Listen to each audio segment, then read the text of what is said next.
अस्सलाम वालेकुम, मैं हूं आपका होस्ट वक्कास असगर। दोस्तों, इनिशियल इंटरव्यू से पहले जो आपको एक ऐसे दिया जाता है लिखने के लिए 15 मिनट का टाइम होता है, तो उर्दू और इंग्लिश में दोनों में आपने ऐसे लिखना होता है। एक तरफ आपने उर्दू का लिखना होता है और दूसरी तरफ आपने इंग्लिश का लिखना होता है। एक ही पेज आपको प्रोवाइड किया जाता है। जैसे इधर आपने उर्दू का लिखना था तो मैंने यहाँ पर लिख दिया, और एक तरफ आपने इंग्लिश का लिखना होता है। लेकिन यहाँ पर जो टाइटल है वो मैटर नहीं करता। टाइटल अब कोई सा भी हो सकता है वहाँ पर, लेकिन बताना यहाँ पर ये था कि आपने ऐसे लिखना कैसे है। ये एक दूसरे वे में लिखा हो, जैसे एक ऐसे लिखते हैं तो उसमें आपको बताता चलूँ कि सबसे पहले आपने क्या करना है, पॉजिटिव सेंस में आपने सारी चीज़ लिखनी है। हर चीज़ आपने अगर पॉजिटिव सेंस में उसको लिख रहे हैं तो पूरा ऐसे आपने पॉजिटिव सेंस में ही लिखना है। ये नहीं कि 2 पैराग्राफ तो आपने उसकी पॉजिटिविटी पे बयान कर दिए, जबकि तीसरे पैराग्राफ में आपने बता दिया कि भाई हाँ इसके डिसएडवांटेजेस भी हैं। मिसाल के तौर पर को एजुकेशन तो आपने बताया ग्रूमिंग के लिए, कॉन्फिडेंस के लिए, अवेयरनेस के लिए, सारे के लिए होता है। लेकिन आपने बीच में ये भी बता दिया कि जी अनएथिकल एक्टिविटीज़ होती हैं जिसकी वजह से जो को एजुकेशन है उसको शुड बी अबॉलिश्ड, तो अनकरेज नहीं करना चाहिए। तो ये आपका एक नेगेटिव पॉइंट हो जाएगा। ऐसे नहीं लिखते। ऐसे में जो है आपने सारा पॉजिटिव ही रहना होता है। ख़ास तौर पर जो पीएमए में आपने पॉजिटिव सेंस को अपनी को इस्तेमाल करना होता है।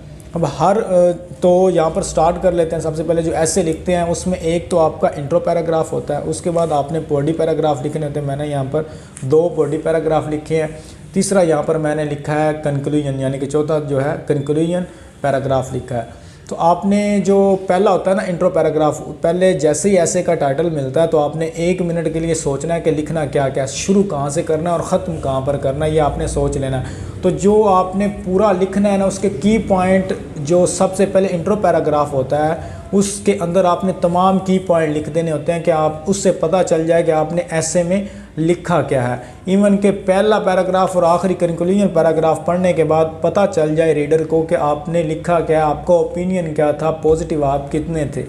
तो ये आपने लिखना, मैं आपको बता देता हूँ। सबसे पहले देखें को एजुकेशन के ऊपर, ये तीनों इसको हैंडल कर लेते हैं।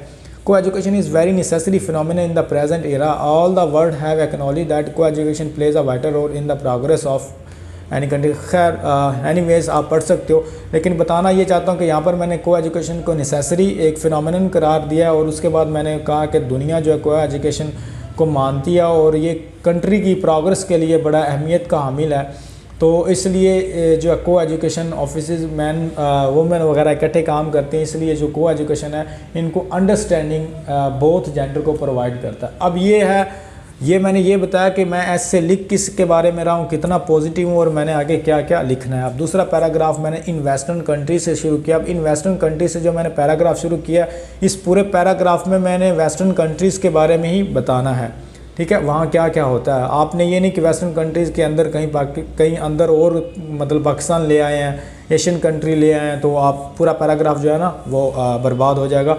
तो देखिए, इन वेस्टर्न कंट्रीज़ में मैंने सारा कुछ बताया कि स्कूल और कॉलेज में को एजुकेशन प्रोवाइड करते हैं, ये उनकी थिंकिंग है। इस तरह आप पढ़ सकते हैं पैराग्राफ। इसी तरह ये पैराग्राफ था इस रिलेटेड बनता है, क्योंकि ये पॉजिटिव था, ये दोनों पॉजिटिव थे, दोनों को एजुकेशन के रिलेटेड, दोनों एजुकेशन को पॉजिटिव करार देते हुए इसको एक वाइटल रोल जो है, एक नेसेसरी थिंग करार दे रहे हैं। अब पाकिस्तान का मैंने यहाँ पर, क्योंकि ये एशियन कंट्री है इसलिए मैंने यहाँ पर पाकिस्तान का जिक्र कर दिया। पाकिस्तान के बारे में, जब पाकिस्तान के लोग इसके बारे में क्या थिंकिंग करते हैं और इसके हवाले से क्या चीज़ें हैं, जो मेन चीज़ें हैं अभी तक हमारे अंडर डेवलप्ड कंट्री है, तो इसमें यह है कि को एजुकेशन हमें क्या प्रोवाइड करता है, confidence, awareness, ways of thinking, collaboration, mutual understanding and a way how to overcome negative social and emotional challenges.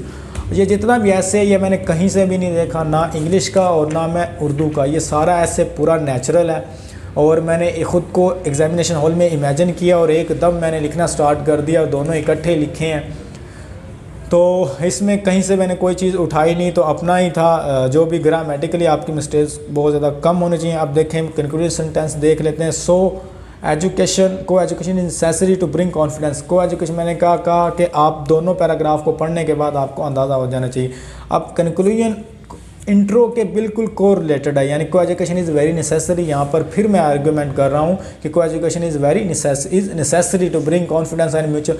अब कॉन्फिडेंस का मैंने इधर जिक्र किया, अंडरस्टैंडिंग का मैंने इस पैराग्राफ में जिक्र किया। We should promote this culture in positive sense. ये मेरी एक ओपिनियन आ गया, एंड पर एक सेंटेंस आ गया। तो इस तरह आपने ऐसे लिखना है, कोई भी आ सकता है, पॉजिटिव सेंस में लिख रहना है। ये नहीं कि अब टेररिज्म पे आ गए तो और आप टेररिज्म पे भी पॉजिटिव साइड ले गए हैं कि जी टेररिज्म जो है वो बड़ी अच्छी चीज़ है, होना चाहिए, लोग मरते हैं जिसकी वजह से आबादी कम होगी तो हमारे पास वसाइल ज़्यादा हो जाएंगे जिसकी वजह से हम ज़्यादा तरक्की कर सकेंगे। अब ये आपने इतना पॉजिटिव भी नहीं होना, एक्सट्रीम लेवल पे नहीं जाना। हाँ, टेररिज्म पे आ गया तो आपने टेररिज्म पे बताना कि टेररिज्म जो है वो टेररिस्ट क्यों बनते हैं, किस वजह से, और उसके बाद इसका हल क्या है। एंड पर आपने कंक्लूजन में अपना थोड़ा सा ओपिनियन भी शामिल करना होता है।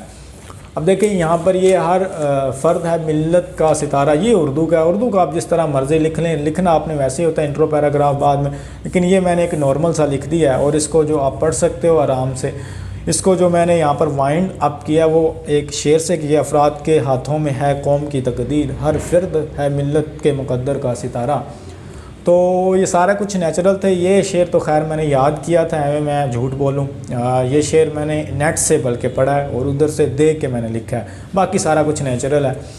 तो इस तरह आपने अपना जो है 15 मिनट में कवर अप करना होता है। लेकिन मैं आपको एक चीज़ बताता चलूँ कि ऐसे में आप अगर इस तरह नहीं लिख सकते तो कोई मसला नहीं है, ये 100 वर्ड पे मुश्तमिल है ये पूरा ऐसे। तो आपने सिर्फ पॉजिटिव सेंस और वर्डिंग को वो देखते हैं आपने किस तरह लिखी हुई है। आई होप आपको समझ आ गई होगी। तो नेक्स्ट जो वीडियो है वो उस पे हम डिस्कस करेंगे क्या PMA में सिफारिश चलती है कि नहीं चलती। तो मुझे दीजिए इजाज़त, अल्लाह हाफिज़।